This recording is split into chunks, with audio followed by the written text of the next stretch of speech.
Is there a passage in the Bible that everyone has glanced over when they've read it, but missed the deeper meaning of it and how it actually points to the Bible being truth? When you look at the scriptures and you look at who wrote the scriptures, you discover that they weren't necessarily these savants and intellectual theologians and super educated guys. These were common blue-collar guys. But there's a passage of scripture that we actually just went over that will blow your mind in terms of the way it tells a story unlike anything you will see in literature. That it's poetic, it has patterns and types, that it has so much meaning and depth. But before we get into that, guys, my name is Ruslan. This channel exists to encourage, empower, and inspire you to live a life that blesses God. If you're new here, or if you're not new here, please make sure to hit that subscribe button. There's a huge percentage of people that watch this channel, unfortunately, are not subscribed. Let's go to the passage we're talking about. It is from Mark chapter 5, verse 21. I'm going to read you guys the passage, and then we're going to look at a video of actually my pastor showing how incredibly this passage of scripture is juxtaposed. Mark 5, verse 21. When Jesus again had crossed over by the boat to the other side of the lake, a large crowd gathered around him while he was by the lake.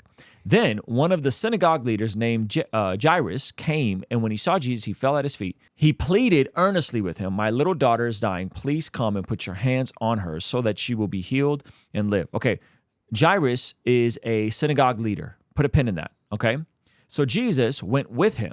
A large crowd followed and pressed around him, and a woman was there who had been subject to bleeding for 12 years. She had suffered a great deal under the care of many doctors and had spent all she had, yet instead of getting better, she grew worse. There's a guy named Jairus, and that's a synagogue leader, and there's a woman that has the issue of bleeding for 12 years.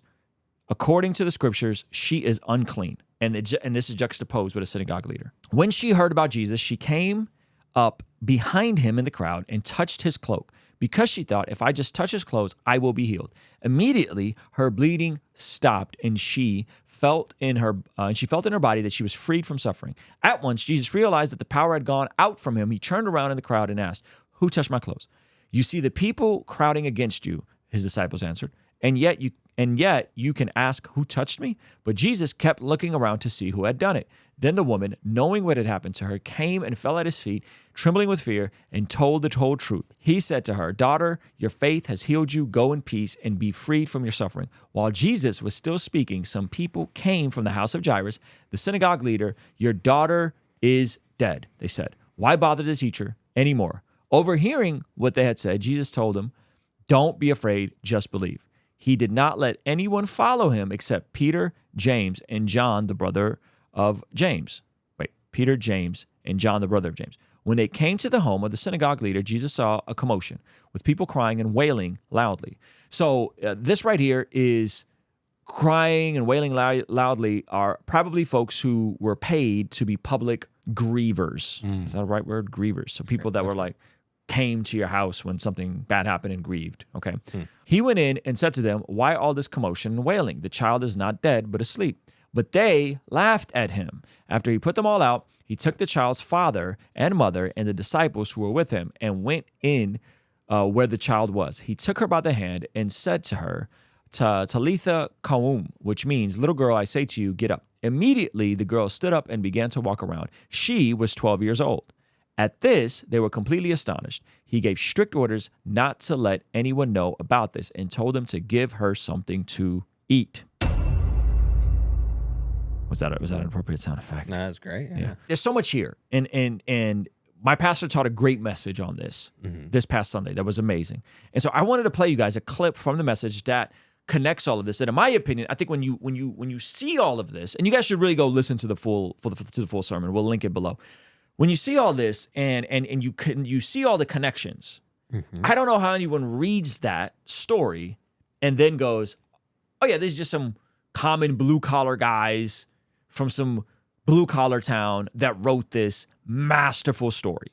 Okay, so this is Pastor Jeff Morris. He's been on the channel before. He will be at our Bless God Summit happening March 27th, 28th, 29th. I don't know about you guys, but I'm exhausted from the culture war. And that's why we are running the first ever Bless God Summit to equip, empower, and inspire people to be the solution to the culture war, to be the hands and feet of Jesus on this side of eternity. And at the first ever Bless God Summit, we are going to be talking about what it means to live a better story and build better culture. And hearing from speakers such as my man Alan Parr and his wife Jen Parr from the Beat YouTube channel, my man John McCrae from What Do You Mean, Dr. Sean McDowell, and Preston Perry. And this will all be happening in Carlsbad, California, March 27th, 28th, and 29th at the beautiful Westin Resort and Spa. To get more information, including the full lineup of speakers and access to tickets, go to blessgodsummit.com now. And you guys should really go check out the whole sermon. This is from Rhythm Church's YouTube. Check this out. How the woman showed up desperate matters. How the dad showed up for his daughter desperate matters. That we can look at these miracles that almost is opposite as well too. That Jairus was wealthy with authority. The woman was broke and nameless. The woman's suffering was delayed,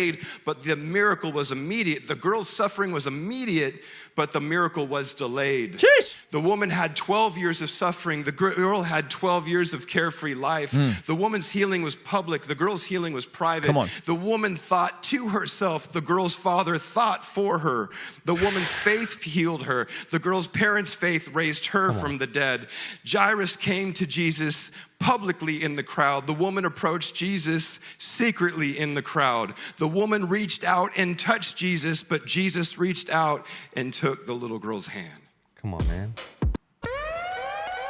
Sheesh. That's spooky. That's amazing, bro. That's That's spooky. amazing. All the inverted parallels of that story. And not to mention, earlier in the sermon, he talks about how this was a synagogue leader Yeah.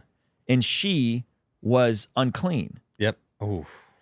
He likely was the one that kept her from going to the synagogue. Ayo. She touched him and made Jesus unclean. Jesus touches the girl and raises her and makes her alive. Like all of the parallels and all of the back and forths. That's crazy. There's no way some non-educated lay blue collar guys from Galilee who were around Jesus, and then Mark, who wrote the Gospel of Mark, but many believe that Mark was the disciple of Peter.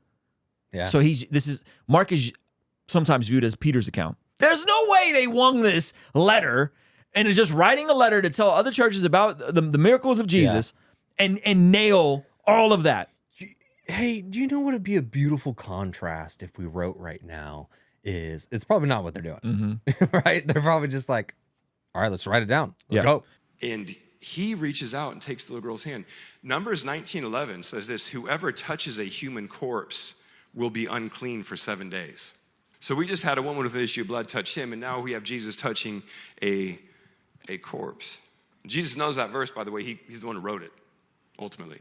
The idea that he is touched by someone unclean and power leaves him, and then he goes and touches someone that is unclean and he heals them. Yeah. Like, there's just so much in there. So, yeah, I think this notion that, like, educated men who were writing by committee put together this masterful passage in the first century under massive persecution where Christianity was illegal and they were getting thrown to the lions, that's not even logical, in my opinion. That's not reasonable. Hey, thank you so much for checking out the video. Comment down below and let me know what you think. And be sure to check out this video that YouTube is recommending just for you. Let me know if they nailed it. All right? I'll see you over there. Peace.